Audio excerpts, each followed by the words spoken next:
नमस्कार दोस्तों, मैं हिमांशु ठाकुर और मैं आप सभी का स्वागत करता हूं इन डेप्थ ऑडियोलॉजी चैनल पर। दोस्तों, यहां हम हेयरिंग और ईयर डिसीज से रिलेटेड लगभग सभी मुद्दों की जानकारी लेंगे। हालांकि इस चैनल के कुछ वीडियोस पुराने हो सकते हैं, लेकिन आज भी प्रासंगिक हैं और आगे भी प्रासंगिक बने रहेंगे। तो यदि आप इस चैनल से जुड़ना चाहते हैं और मुझे सपोर्ट करना चाहते हैं और ईयर डिसीज के बारे में आप एक इन डेप्थ जानकारी लेना चाहते हैं, तो इस चैनल को अभी सब्सक्राइब करें। और वीडियो स्टार्ट करने से पहले आप सभी अपनी स्क्रीन के अपर साइड पर दिख रहे सीसी बटन को ऑन कर लीजिए, ताकि सबटाइटल्स ऑन हो जाए और आपको मेरी आवाज़ सुनने में परेशानी ना हो। तो चलिए हम आज का वीडियो स्टार्ट करते हैं और इसके बाद हम इस पर डिस्कस करेंगे। सभी का स्वागत है। आज हम इंटरनल ईयर की एक और बीमारी के बारे में जानकारी लेने वाले हैं, जिसे वेस्टिबुलर न्यूराइटिस कहा जाता है। लेकिन इसके बारे में जानने से पहले इंटरनल ईयर के स्ट्रक्चर की थोड़ी सी जानकारी ले लेते हैं, ताकि सभी को आसानी से समझ में आ सके कि ये बीमारी कहाँ होती है और कैसे होती है। तो इसके लिए आप अपनी स्क्रीन पर देखिए। जैसा कि हम सभी जानते हैं, हमारा कान 3 भागों में डिवाइड रहता है, आउटर, मिडिल और इनर ईयर। जिस बीमारी के बारे में आज हम जानकारी लेने वाले हैं वो इंटरनल ईयर से संबंधित है। आप स्क्रीन पर देखिए, ये 8th क्रेनियल नर्व है। यह इंटरनल ईयर से ब्रेन तक जाने वाली नर्व है। इसे वेस्टिबो कॉक्लियर नर्व भी कहा जाता है। ये कुल मिलाकर 2 नर्व से बनी होती है, पहली वेस्टिबुलर नर्व और दूसरी कॉक्लियर नर्व। वेस्टिबुलर नर्व शरीर का बैलेंसिंग सिस्टम यानी संतुलन बनाने वाले तंत्र का एक भाग होती है, और कॉक्लियर नर्व हमारे हेयरिंग सिस्टम यानी श्रवण तंत्र का भाग होती है। तो आज जिस बीमारी के बारे में हम बात करने वाले हैं वो वेस्टिबुलर नर्व से संबंधित है। तो आइए अब हम प्रश्न और उत्तरों की एक सीरीज में वेस्टिबुलर न्यूराइटिस के बारे में जानकारी ले लेते हैं। पहला प्रश्न है, वेस्टिबुलर न्यूराइटिस क्या होता है? तो देखिए, वेस्टिबुलर न्यूराइटिस एक ऐसी कंडीशन है जिसके कारण वर्टिगो और डिजीनेस होता है। सरल शब्दों में कहा जाए तो इस कंडीशन में पीड़ित व्यक्ति को चक्कर आते हैं। ये वेस्टिबुलर नर्व की इन्फ्लेमेशन के कारण होता है। वेस्टिबुलर नर्व वो नर्व है जो आपके ब्रेन को संतुलन यानी बैलेंस बनाए रखने के बारे में जानकारी भेजती रहती है, और जब किसी कारण से इसमें कोई परेशानी आती है तो शरीर का बैलेंस बिगड़ता है और वर्टिगो या चक्कर की समस्या पैदा हो जाती है।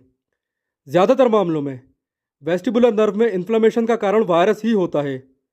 जब ये नर्व वायरस या बैक्टीरिया के कारण सूज जाती है तो दिमाग तक सही तरीके से जानकारी नहीं पहुंचा पाती, जिसके कारण व्यक्ति को वर्टिगो या संतुलन से संबंधित समस्याएं महसूस होने लगती है, और इसे ही वेस्टिबुलर न्यूराइटिस कहा जाता है। ध्यान देने की बात यह है कि अधिकतर मामलों में वेस्टिबुलर न्यूराइटिस कुछ दिनों के बाद ठीक हो जाता है। हालांकि लक्षणों को कम होने में लगभग 3 सप्ताह तक लग सकते हैं, और इस दौरान या फिर इसके बाद भी व्यक्ति कई महीनों तक वर्टिगो और चक्कर आने की समस्या से पीड़ित रह सकता है। दूसरा प्रश्न है, वेस्टिबुलर न्यूराइटिस के क्या कारण होते हैं?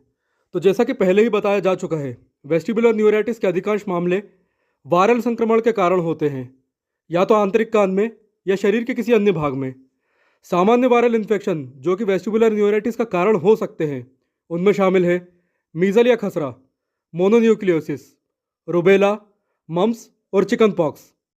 इसके अलावा कुछ मामलों में बैक्टीरिया से होने वाले संक्रमण भी इस बीमारी का कारण बन सकते हैं। हालांकि बैक्टीरिया के कारण लेबरिंथाइटिस होने की समस्या अधिक होती है। तीसरा प्रश्न है, वेस्टिबुलर न्यूराइटिस और लेबरिंथाइटिस के बीच क्या अंतर होता है? तो देखिए, आमतौर पर लोग वेस्टिबुलर न्यूराइटिस और लेबरिंथाइटिस को लेकर कंफ्यूज रहते हैं, इसलिए आप बहुत ही अच्छे से समझिए। जैसा कि पहले हमने कान की संरचना में देखा है, एक नर्व होती है जिसे वेस्टिबुलर नर्व कहा जाता है। इसका काम होता है शरीर का संतुलन बनाए रखना। और दूसरी नर्व होती है जिसे कॉक्लियर नर्व कहा जाता है। इसका काम होता है सुनने की प्रक्रिया को पूरी करना। तो जब किसी को वेस्टिबुलर न्यूराइटिस होता है तब केवल वेस्टिबुलर नर्व में ही इन्फ्लेमेशन होता है, जबकि लेबरिंथाइटिस में वेस्टिबुलर और कॉक्लियर दोनों नर्व में इन्फ्लेमेशन होता है। इसका मतलब है कि वेस्टिबुलर न्यूराइटिस में केवल चक्कर आएंगे, जबकि लेबरिंथाइटिस में चक्कर के साथ साथ हेयरिंग लॉस और टिनिटस जैसी समस्याएं भी महसूस होगी। उम्मीद है अब आप सभी को इन दोनों कंडीशंस के बीच अंतर समझ आ चुका होगा। इसीलिए अगले प्रश्न पर चलते हैं। चौथा प्रश्न है, वेस्टिबुलर न्यूराइटिस के क्या लक्षण होते हैं? तो देखिए, क्योंकि ये बीमारी संतुलन से संबंधित है, इसलिए इसमें अचानक चक्कर आते हैं। बॉडी बैलेंस से संबंधित कुछ इशू सामने आ सकते हैं। मितली और उल्टी हो सकती है। साथ ही फोकस करने में परेशानी का सामना करना पड़ सकता है। कुल मिलाकर इसमें हेयरिंग लॉस को छोड़कर वही सारे लक्षण महसूस होते हैं जो कि वर्टिगो की बीमारी में होते हैं, और वर्टिगो पर हमने एक सेपरेट वीडियो बनाया हुआ है, आप एंड स्क्रीन पर जाकर उसे देख सकते हैं। पांचवा प्रश्न है, वेस्टिबुलर न्यूराइटिस का डायग्नोसिस कैसे किया जाता है? तो देखिए, डायग्नोसिस करने से पहले डॉक्टर आपके चक्कर आने के किसी भी गंभीर कारण जैसे कि स्ट्रोक या तंत्रिका संबंधी कंडीशन को जानने का प्रयास करेगा। वो आपकी मेडिकल हिस्ट्री ले सकता है और कुछ सामान्य सवाल पूछ सकता है, जैसे कि आपको हाल ही में कोई वायरल इन्फेक्शन, सर्दी, खांसी या बुखार हुआ है, या फिर आपको ठीक से सुनाई दे रहा है या नहीं, या आपके कानों में घंटी या सीटी जैसी आवाज़ें तो नहीं आ रही। यहाँ ध्यान दिया जाना चाहिए कि हेयरिंग यानी सुनने की क्षमता में यदि कोई समस्या है तो यह वेस्टिबुलर न्यूराइटिस नहीं है, ये कुछ और है। वेस्टिबुलर न्यूराइटिस में वर्टिगो होता है, लेकिन हेयरिंग हमेशा नॉर्मल रहती है। इसके अलावा डॉक्टर पॉस्चर टेस्ट कर सकता है, जैसे एक जगह खड़े होकर बारी बारी से पैर उठाकर रखने के लिए कह सकता है, या सीधे खड़े होकर दाएं बाएं देखने के लिए भी कह सकता है। पॉस्चर टेस्ट से दरअसल डॉक्टर यह पता लगा सकते हैं कि वेस्टिबुलर न्यूराइटिस दाएं कान में है या बाएं कान में। साथ ही वो MRI स्कैन और हेयरिंग टेस्ट भी कर सकता है। छठवां प्रश्न है, वेस्टिबुलर न्यूराइटिस का उपचार कैसे किया जाता है? तो देखिए, वेस्टिबुलर न्यूराइटिस के 95% मामलों को बिल्कुल सही किया जा सकता है। इसमें सबसे पहले यह देखा जाता है कि वेस्टिबुलर नर्व में संक्रमण किसी बैक्टीरिया के कारण हो रहा है या वायरस के कारण, और इसी के आधार पर व्यक्ति को एंटीबायोटिक या एंटीवायरल दवाएं दी जाती हैं। इन दवाओं से बैक्टीरिया और वायरस खत्म हो जाते हैं और व्यक्ति को राहत मिल जाती है। इसके अलावा वर्टिगो, नोजिया या वॉमिट को कम करने के लिए भी कुछ दवाएं हैं, जैसे डायफेनहाइड्रेमाइड, मैक्लिजिन, लोराजेपम और डायजेपम। इन दवाओं से चक्कर और मितली जैसे लक्षणों में राहत मिल जाती है। लेकिन यदि व्यक्ति के लक्षण कुछ हफ्तों के बाद भी बेहतर नहीं हो रहे हैं तो वेस्टिबुलर रिहैबिलिटेशन ट्रीटमेंट की आवश्यकता हो सकती है।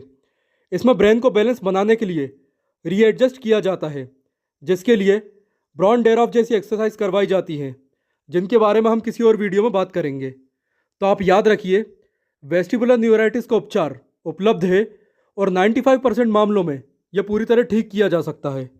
सातवां प्रश्न है, वेस्टिबुलर न्यूराइटिस का रिकवरी टाइम कितना होता है? तो देखिए, क्योंकि यह बीमारी मेनली संक्रमण के कारण होती है, तो संक्रमण जितना जल्दी ठीक होगा, लक्षणों में राहत भी उतनी ही जल्दी देखने के लिए मिलेगी। फिर भी व्यक्ति के लक्षणों में कुछ दिनों में ही सुधार आने लगता है और इसे पूरी तरह से ठीक होने में लगभग 3 सप्ताह तक भी लग सकते हैं। लेकिन यह ध्यान रखा जाना चाहिए कि ठीक होने के बाद भी कई महीनों तक व्यक्ति को कभी कभी चक्कर आ सकते हैं। आठवां और आखिरी प्रश्न है, वेस्टिबुलर न्यूराइटिस के दौरान क्या क्या सावधानियां रखी जानी चाहिए? तो देखिए, इस बीमारी से पीड़ित व्यक्ति को कुछ सावधानियां ज़रूर रखनी चाहिए, जैसे अधिक नमक और शक्कर का सेवन नहीं करना चाहिए। हालांकि यदि उल्टी जैसे लक्षण महसूस हो रहे हैं तो भरपूर मात्रा में पानी और इलेक्ट्रोलाइट्स लेना चाहिए। अल्कोहल यानी शराब का सेवन नहीं करना चाहिए, ये कंडीशन को बहुत गंभीर बना सकती है। व्यक्ति को अधिक भीड़ भाड़ वाली जगह जाने से बचना चाहिए। साथ ही सूरज, तेज लाइट या चमकदार स्क्रीन की तरफ देखने से बचना चाहिए। इसके अलावा व्यक्ति को रात के समय कमरे में हल्की रोशनी रखनी चाहिए, क्योंकि यदि रात में वो पानी पीने या टॉयलेट के लिए उठता है तब अचानक पोजीशन बदलने से वर्टिगो का अटैक आ सकता है, और ऐसे में यदि कमरे में अंधेरा रहा तो चोट लगने का डर भी हो सकता है। इसके अलावा डॉक्टर को अपनी समस्या पूरी तरह से बतानी चाहिए, और डॉक्टर जो भी सावधानियां रखने के लिए कहता है उनका पूरी तरह से पालन करना चाहिए। तो दोस्तों, ये थी वर्टिबुलर न्यूराइटिस की वो जानकारी जो उन सभी के लिए ज़रूरी है जो इससे पीड़ित हैं। यदि आपके आसपास कोई ऐसा व्यक्ति है जिसे हाल फिलहाल में कोई वायरल इन्फेक्शन हुआ हो और वो लगातार चक्कर आने की शिकायत कर रहा हो, तो उस तक इस वीडियो को ज़रूर पहुंचाएं। दोस्तों, ये जानकारी आपको कैसे लगी या आपका कोई सवाल है तो आप कमेंट ज़रूर करें। और यदि आप मुझे इंस्टाग्राम पर फॉलो करना चाहते हैं तो इंस्टाग्राम आईडी इस वीडियो के डिस्क्रिप्शन बॉक्स में है। And again, thanks for watching this video.